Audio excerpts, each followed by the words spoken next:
Previously, just asked you right here, roll over the other person's value cups. Yeah, you're seeing, you're good. But okay, but also seems bad. But okay, that is also in the picture. What's in the picture? If he's also here, like you don't mind? Okay. He passes to Hannah.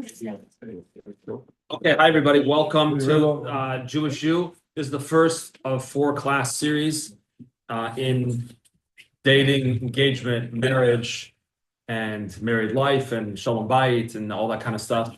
So we're going to kind of go in order officially, but it might be a lot of back and forth and blending. For those of you who have been here before, welcome back. For those of you who have not been here before, welcome.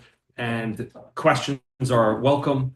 The answers may or may not be there. I don't know, but you can ask any questions you like. And if I'm able to answer them, I certainly will try. And it goes without saying, you don't have to agree with anything. You don't even have to like anything, but you just have to be here, and you're welcome to participate. Everyone's encouraged to participate.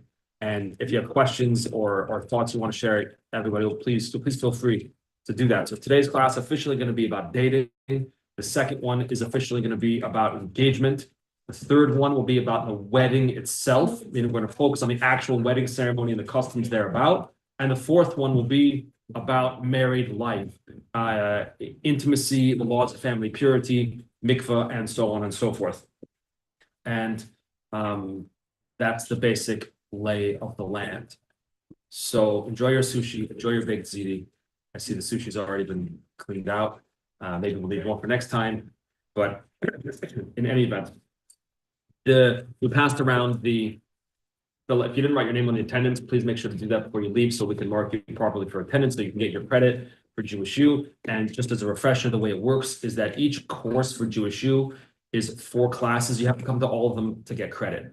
If you miss a class, JewishU rules are that 1 class you can miss and take a makeup for it, 1 class per 2 courses. Or to say it in other mathematical format, 1 class can be missed for every 8 classes.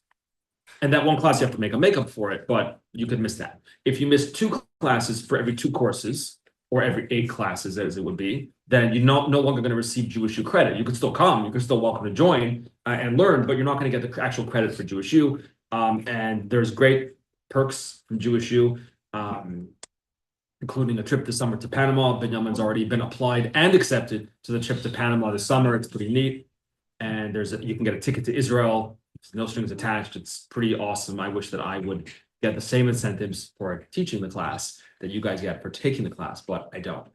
But I'm happy anyway. What else did I want to say in terms of announcements? I think that's about it. Oh, today also there's a second JewishU class this afternoon at 5 o'clock. If you're signed up for it, great. If you're not signed up for it and would like to, great.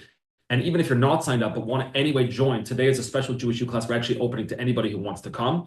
So if you have a friend or whatever that wants to come to today's JewishU at 5 o'clock, anybody's welcome. You don't have to sign up. You don't have to come even twice. You can come just for the 1 class today. The topic is going to be Pesach Q&A. So we're going to try to make it practical. I've got a bunch of questions and answers prepared. You can also come with your own. You could either text me in advance or just show up with your questions about Pesach, and we'll do our best to address those questions. That will be like all our other JewishU courses. It will be recorded, so if someone misses it and wants to hear the Q&A about Pesach, that's on YouTube, it's on Spotify, Apple Podcasts, etc. If someone that you know is interested in that. So, questions before we start class number 1 on dating. Okay. So, I want to read from you briefly a passage from a book called, this is an old print of it, called The Jew and His Home. It is by a rabbi named Eliyahu Kitov. He was an Israeli rabbi. Well, he was actually born in Poland, something like 1912 or 1910 or something like that. He was born, I think, 1912. And he grew up in Poland. At some point, not sure when exactly, he moved to Israel, where he settled for the rest of his life, passed away in 1976, so passed away exactly 50 years ago in Israel. And interestingly, when he moved to Israel, although he was a rabbi, he was educated in some great yeshivas and so forth in Poland, but he went into the field of construction. He was a construction worker. That's what he did for a number of years until he left the construction field and set his hours of the day to writing. And he wrote this great book. I think there's an updated, this is an old version. I got this from my father. This is an old version I'm sure they have now an updated version that has more pages to it and stuff. It was written in Hebrew. It's a great book. It's maybe a little bit dated, maybe the language a little bit dated, but it's a great book. Deals with a lot of the fundamental ideas of Judaism. And I find that even for someone who is really well versed in Judaism, it's, even though it's a quote unquote beginner book, but I really appreciate it because I find it's very clear. He takes major ideas in Judaism and just distills them with really a fantastic clarity. So I think it's a book that's great for beginners and for people that know a lot as well. So I want to read to you a short passage from this book that is called The Preciousness of Marriage. And the reason I want to read it, and then we have something else we'll discuss, God willing. We have another piece that we'll take turns reading as well, God willing. The reason I want to read this particular passage is because I was thinking of this. What do you talk about in a class about Jewish dating? What do you talk about? And the answer, of course, is that there's a lot of things to talk about. I don't know. Where do you begin? Where do you end? There's so much in the world of dating that one could talk about. In fact, one could talk about dating completely out of the context of Judaism as well, and it would still be a productive conversation because there's a lot to talk about people, about psychology, about relationships that don't necessarily have anything to do with Judaism per se. And there could be guidance and advice given to anybody. How to date in a healthy way, how to date in a way that you actually can gain clarity. You know, I know people date many times just because whatever, there's someone around, they ask you out, it's fun, why not? Okay. But ultimately, many people are looking for more than just a fun night out. Many people are looking for more than that. Maybe not when they're young, maybe as they get older. It depends. Everybody's different, right? There's no one size fits all. But dating in general, we could give a class, and it wouldn't have to be a Jewish class even really, with just filled with guidance and advice from therapists, from psychologists, from rabbis, from all sorts of people about how to be a healthy dater, how to be a healthy person. They're kind of connected in many ways. So for that reason, I thought my question is, how is Jewish dating any different than dating outside of Judaism? What would it be like? What would the difference be? So I thought to myself that if we want to know about dating, we should ask ourselves, what is the purpose of dating? Why go on a date at all? And in Judaism, the general purpose of dating is to get married. I don't mean tomorrow necessarily, but the purpose of dating is to get married. And when there's a clarity in that we have a goal here, we have a shared goal. We both want to get married. Maybe to you, maybe not to you. I don't know. Let's figure that out. Then when you have that clarity of direction, it can really help a person move forward and figure out, is this actually the person I want? Is this actually the person I can spend my life with? So since the purpose is marriage, to get me there eventually, again, maybe not tomorrow or next week, but at some point to get me to that point, then what is marriage? And what is the purpose of marriage? So I want to read this little passage here, and we'll feel free to discuss. And this is from The Jew and His Home by Rabbi Eliyahu Kitov, former construction worker turned into an author rabbi. To understand the values of the Jewish home and family, one must first examine their foundation, Jewish marriage. The Jewish view of marriage is a profoundly distinctive one.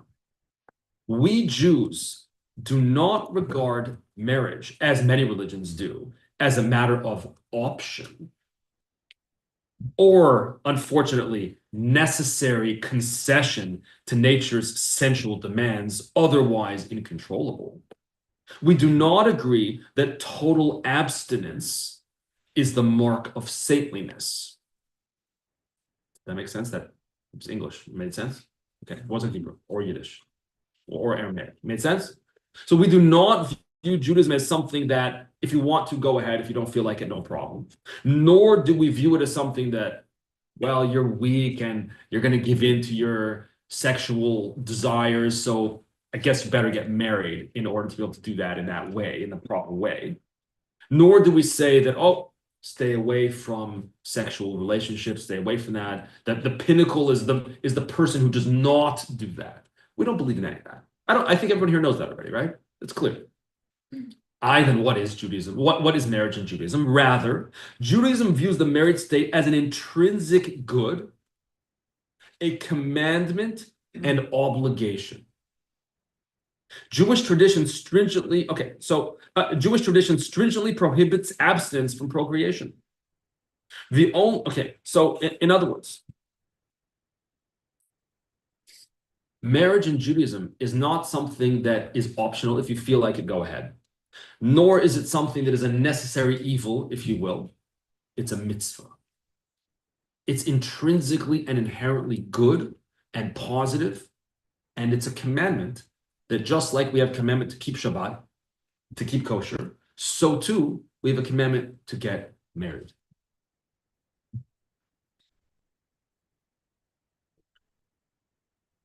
Nobody fell out of your chairs. Agree, disagree, thoughts, feelings, reactions to this paragraph. There's no obligation to agree with any of it, but does anyone have a reaction to this? That marriage is an obligation in Judaism, not an option or a matter of convenience or a necessary evil, but an actual mitzvah, just like the other 613 commandments. It's a mitzvah to get married. Comments, questions? Yes, John. So one could maybe say, like, Hashem puts us here for us to get married so that we find one person, we choose that one person for the rest of our time here, and want to give new life from us. Like we procreate, you said before, we procreate, we give new offspring, and that then the next goal, the children of us should do the same, and then their children do the same, and so on and so forth. What if it was not a commandment to get married? What would be the difference? Does that matter? What if we have the mitzvah to keep Shabbos, the mitzvah to keep kosher, the mitzvah to eat matzah on Pesach, whatever it may be, and there was no mitzvah to get married? What if Judaism said, you want to get married, go ahead. If you don't want to, that's also no problem. Would it be different? Would you still get married? You would. The women are nodding their heads. The men have not nodded their heads, I notice. Because that's the way it is. Generally speaking, I'm speaking in broad generalities, so don't get mad at me for being chauvinist. Generally, a woman, by her nature, wants to get married. By her nature, she's looking to, quote unquote, settle down and have a family. She's looking for that connection. Whereas men, by their nature, again, please don't scream at me. I'm not trying to be chauvinist. Men, generally speaking, by their nature, are not looking to settle down. They're looking to spread themselves around and whatever it may be. That's the nature in general. Don't take this personally, anybody. Okay, it's the general way it is. I think it depends on the person. Absolutely correct. Of course, it depends on the person. Everything depends on the person. That's why I said I was speaking in generalities. Okay. I'm saying that I noticed, once I want to hear what you have to say. I noticed that women nodded here, not every woman, nodded their head, yeah, I want to get married anyway, and not a single man in the room nodded their head. You were nodding? Oh, Benjamin was nodding. Okay, what do you want to say, Abis? I'm just not as convinced as you're that Okay. more women are that way and more men are that. Okay, you might be right. You might be right. That's true. Okay, no, you might be right. I by the way, what I said, I can't prove it. I just have a feeling, I have an idea, but it might be wrong. Okay. Might be wrong. Okay, yeah. Moreover, if the purpose of marriage is to have children, which Judaism essentially postulates that is the purpose of marriage, is to have children and establish a family, then we would also note that according to halacha, according to Jewish law, a woman is not technically obligated, according to Jewish law, to have children. She's kind of an indispensable part of that. But halacha, in terms of legal statements in Judaism, halacha does not require a woman to have children, whereas a halacha does require a man to have children. And yes, I know that it takes both of them. Although in 2026, it doesn't actually take both of them. Yeah. Only for men? What? Who is only for men? Oh, so what's the first mitzvah in the Torah? Yeah. Peru or avu, to be fruitful and multiply. And that mitzvah, technically speaking, only applies to men, technically speaking. Right. How are you supposed to do it without a woman? Well, you need a woman as well. The woman has to volunteer. She has to be willing. But the Torah doesn't obligate her. Why not? Why would a man be obligated? A woman would not be obligated to have children? Yes. Maybe in case she's like infertile. In case she's infertile, what if the man's infertile? Oh yeah. Well, then he can adopt. A woman could also adopt. the man can. I don't know. Yes, Maybe like you said before, like it's in men's nature to not necessarily want it, so now they have an obligation to make sure they do. okay. Aviv doesn't necessarily like that. Other people might also not like it. Yes. Isn't it because you can have a mitzvah that causes you pain? Oh, very interesting. Or even let's take it one step further, even more than pain. I hate to break the news to you, huh? But why wouldn't like the dad also like be in pain? What? Labor? Oh, maybe like in case like she loses the kid. Oh. It's like I always wonder when a married couple, when a married couple is expecting a child, some people say the husband will say, "We're expecting." Like, no, your wife's expecting.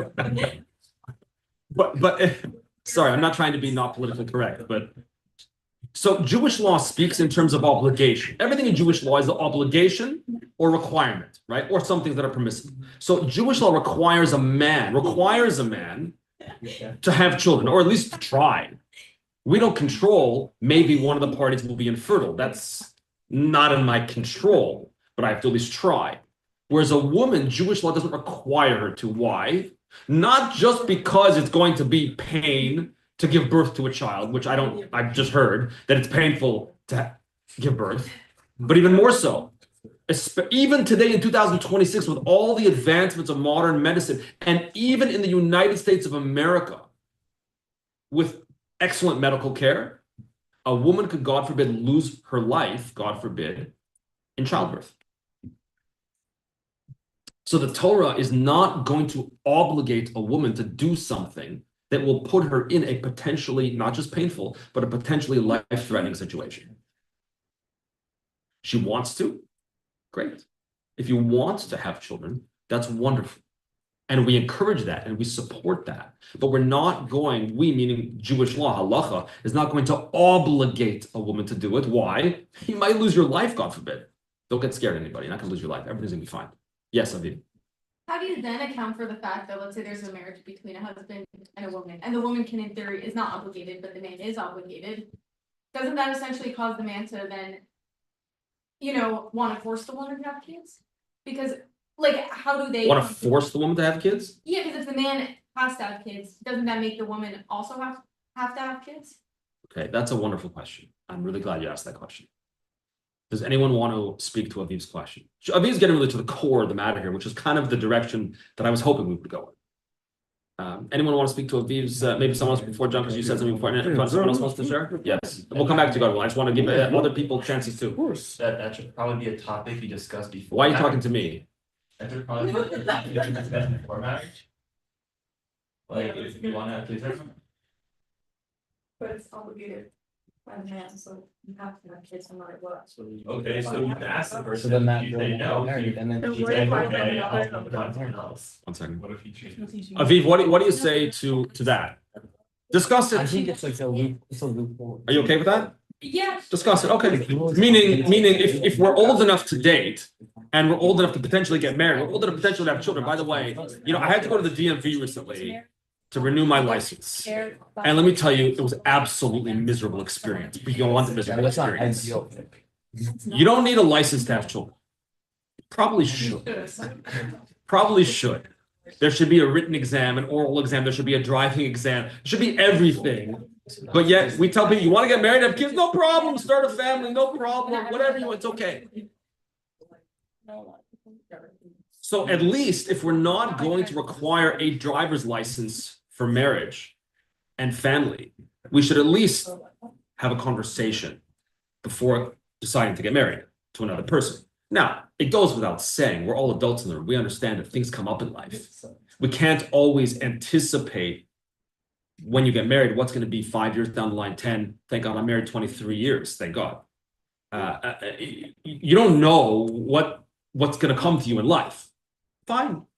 Hopefully, if you have a strong enough bond and a strong enough of a basis and a foundation, then when things do come your way 5 years, 10 years, 20 years or more down the line that you weren't ready for, that you weren't expecting, that you weren't anticipating, hopefully you'll be able to talk about it and figure it out. And sometimes you need a third party to help you figure it out, which is totally healthy and totally recommended for a married couple to have a third party, rabbi, therapist, trusted friend, etc., that they can talk to to help them work, not to tell them what to do. I don't need anybody to tell me what to do. If I'm old enough to get married, I'm old enough to make my own life decisions too, right? But to help sometimes sort through and clarify issues that come up. So yeah, in fact, it happens to be, I printed this letter that we're gonna, you can take one and pass it out. I printed this letter from the Lubavitcher Rebbe about marriage. We're not gonna necessarily read the whole thing about dating. But the letter on the previous page that I did not print actually addresses this issue as well. Someone had written a letter to the Lubavitcher Rebbe that he was dating a certain woman, and they were having trouble clarifying if they wanted to actually get married or not. Why? Because of differences of religious expectation, which is okay. That's fine. No two people are the same, right?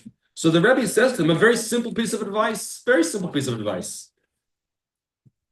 I believe that the way to clarify your position is also the simplest way, namely to have a heart-to-heart talk about the standards of Judaism, which you expect to be the basis of your family and everyday life. You gotta have a heart-to-heart talk. If you can't talk, if you can't discuss what it is, then we're gonna run into some challenges for sure.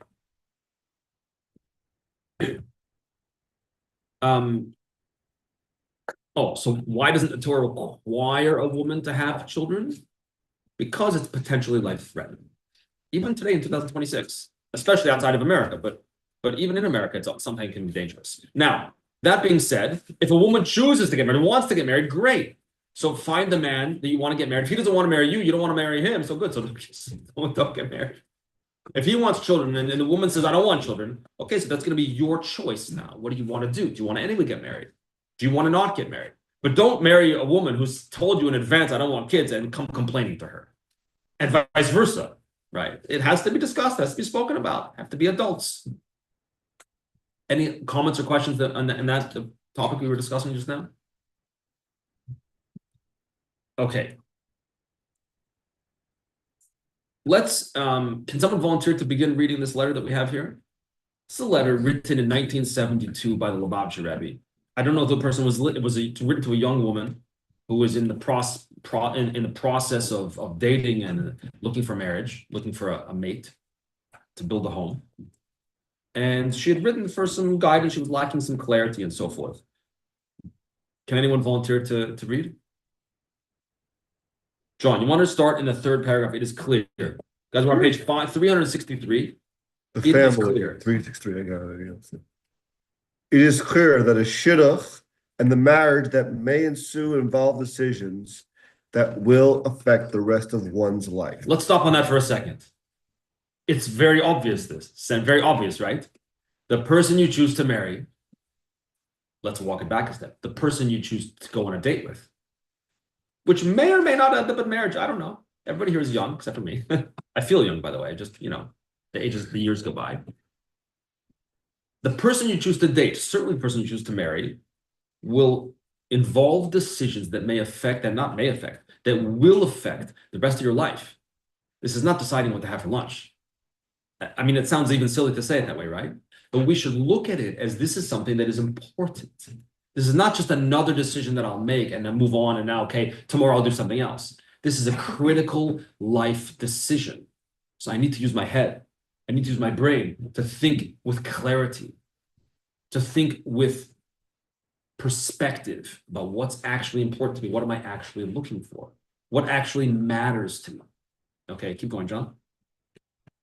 One must therefore consider not only the initial phase of such a union when it is still in its early stages, etc., but must take a long view of the many, many years that will follow. That's not easy to do. It's not easy to look forward even a year, right? Even a year, even a week. Could be Pesach is in like a week, 2 weeks, or not less than 2 weeks. How did that happen? I can't even imagine Pesach is in less than 2 weeks. So let alone to look forward a year, 2 years, 5 years, 10 years, 20 years. I can tell you, as I mentioned, thank God, married 23 years. I couldn't imagine my wife and I were dating where we would be now. In another sense, it makes perfect sense. It's everything we spoke about when we were dating. Our life now is everything we spoke about when we were dating. And more, by the way, for the good. But it's hard to think forward. It's hard to think into the future, but we have to try. We have to ask ourselves, I know I'm having fun right now, and that's great. And I'm a wonderful person. Is this what I actually see for myself a decade from now? I know you can't really know, but we have to ask the question anyway. It's a hard question. This is a question that's fundamental, that's critical in dating. Is this the person I could see myself, I'll be blunt, waking up next to? Is this the person I can see myself waking up next to 10 years from now, 20 years from now? And again, you don't know. You never know. You can never be 100% certain. There's always going to be a little bit of who knows? Who knows? But it's important to try to figure out. I know I may be having fun now, as it says in the early stages, but we also have to take a longer scale view. Is this really what I want with my life? Or am I having fun right now? And if you're having fun right now, and you can recognize that, okay, that's great. You can do whatever you want. You're an adult. But is that what you want? And if it's what you want, great. Okay. John, you don't mind keep reading? Don't mind at all. Okay, so here again, one must bear in mind not only the special and festive days, but also daily life as it becomes routine, day in, day out. For the relationship between two people must be consistently good and stable, harmonious and sincere, which directly affects the general atmosphere in the home. The relationship between husband and wife directly affects the entire home. It affects the kids know, they pick it up. If you're angry at each other, the kids know, they figure it out. Everybody here is children. We all have parents. You know the way it is. So we have to be consistently good and stable.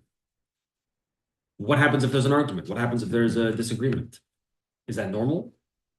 Sure, of course it's normal. I heard it once from a rabbi in Queens, said to me, sometimes a young married couple comes to me, we had a fight. And he says to them, so what? Don't make it a big deal. Like, don't, just because you had an argument, don't make it a bigger deal than it is. You had an argument? Of course you had an argument. No two human beings are the same. No two human beings could possibly agree on everything. It doesn't exist. So you had an argument? That's normal. Don't make it into something that it's not. Don't make it bigger than what it is. Now, if you're having arguments every day, we got a problem. We got a problem. That's maybe why the Rebbe writes here, for the relationship between two people must be consistently good and stable. That doesn't mean always. Sometimes you have times, moments of tension. And also marriage is like life, right? There's ups and there's downs. It's like the Ferris wheel goes up and goes down. Okay, so that's part of the flow of life. Some days you wake up and you feel great. I'm ready to take on the world. Other days you wake up and you're just like, wow, I feel terrible. And you don't even know why. Everybody's experienced, right? We're human beings. We've all experienced that. Every human has experienced that. So marriage is like that too. There are times within the marriage that are more exciting, that you feel more connected. There are other times that you don't feel it as much. Okay, that's normal. Someone else want to volunteer to read the next paragraph? Secondly, looks like what was your name again? Daniela? No, what was your name? I think he wants to read it. I don't care. Yeah. But Go for it. okay, I thought she was gonna read. We're all confused who's going to read. Secondly, it is also clear that in order to attain to such a relationship, the fullest cooperation is required on the part of both partners, and each should be willing to give it freely. That is to say, each should give it because there is a desire to give it rather than doing so only out of a sense of compulsion. Like, I did the dishes yesterday, now it's your turn. What? That's not a marriage. That's not a relationship. That's a checklist. That's a tit for tat. I did it yesterday, you do it today. That's not how to have a marriage. I don't mean to say that a married couple shouldn't have, a process. They shouldn't have ways. Fine, no problem. And if you like to do the dishes, Sheila, great, no problem. But it's not a checklist. It's not a sense of compulsion. Okay, I'll do it because you asked me to. Okay, calm down. Calm down. There's no checklist here. It has to be with love. It has to be with care. You have to bring light into the home. Bring light into the home means when you walk into the home, you're not on the phone. Don't take me necessarily literally, although it is good advice as well. You're not on the phone when you come home. If you're on the phone, finish your phone conversation, hang up, and then come in. And then what do you do when you see your spouse when you come in? You smile. You say, hi. How are you? I'm happy to see you.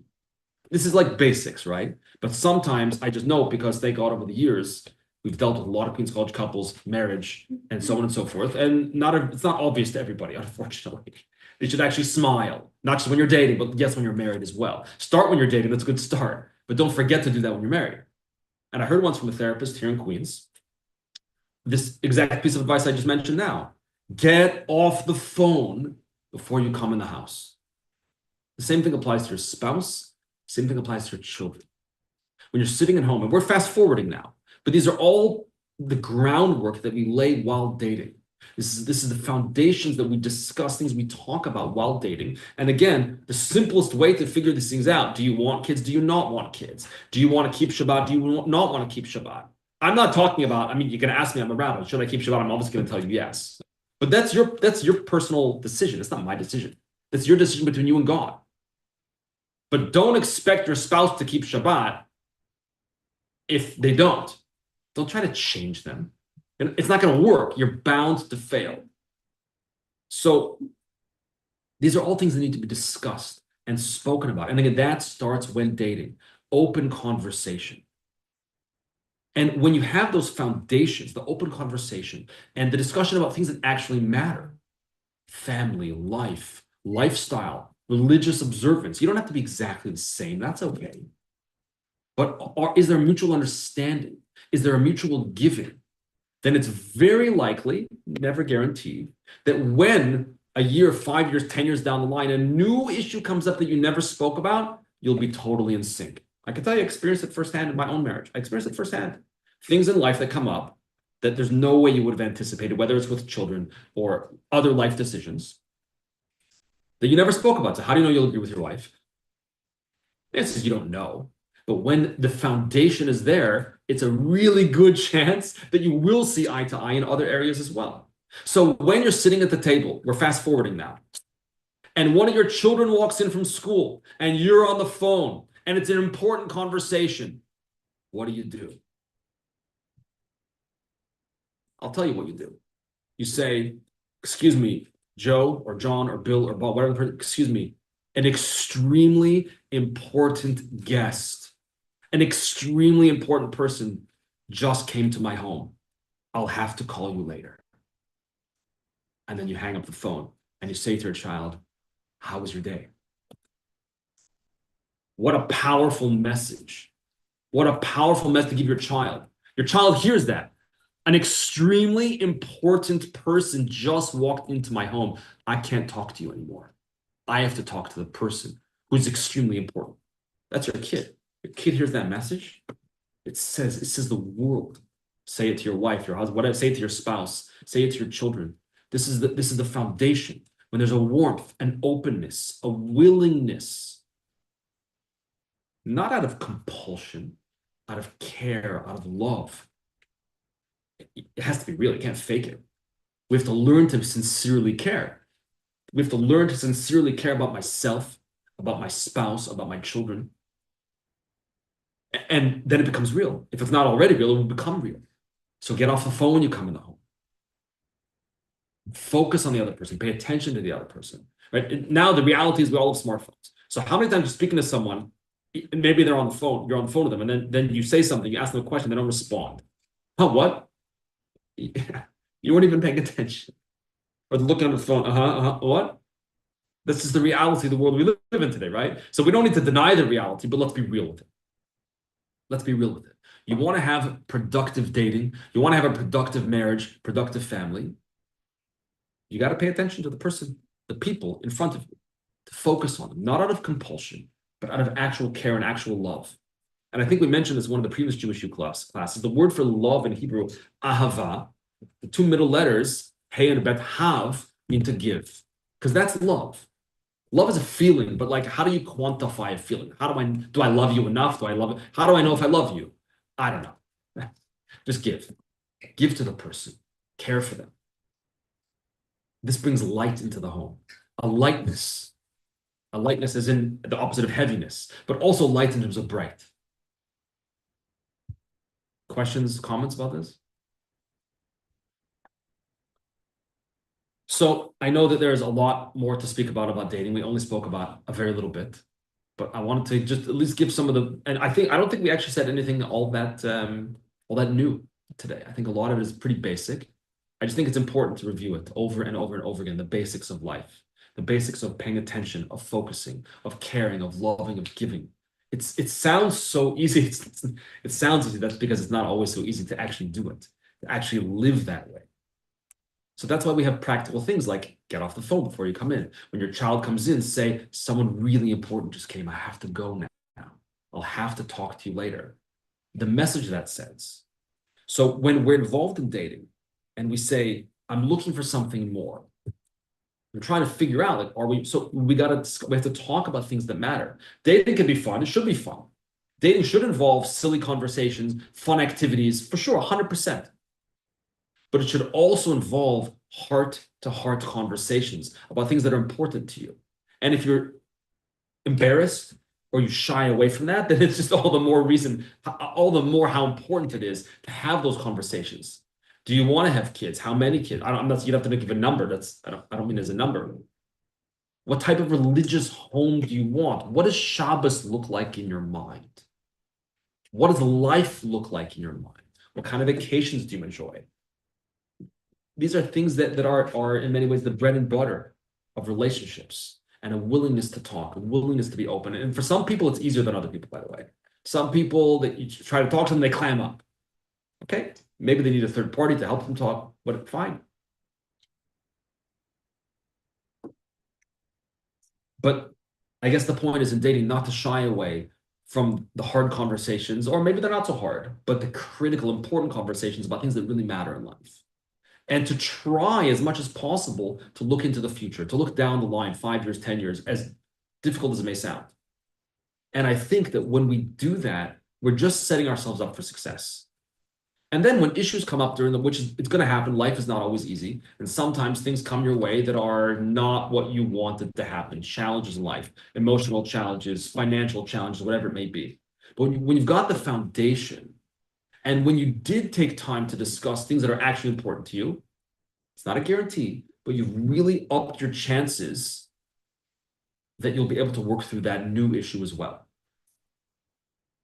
Questions or comments? Okay, so the next class, we're going to discuss more about actual engagement, how to make the jump, how to make the decision. Not that I can tell anybody how to do it, but we'll talk about it. And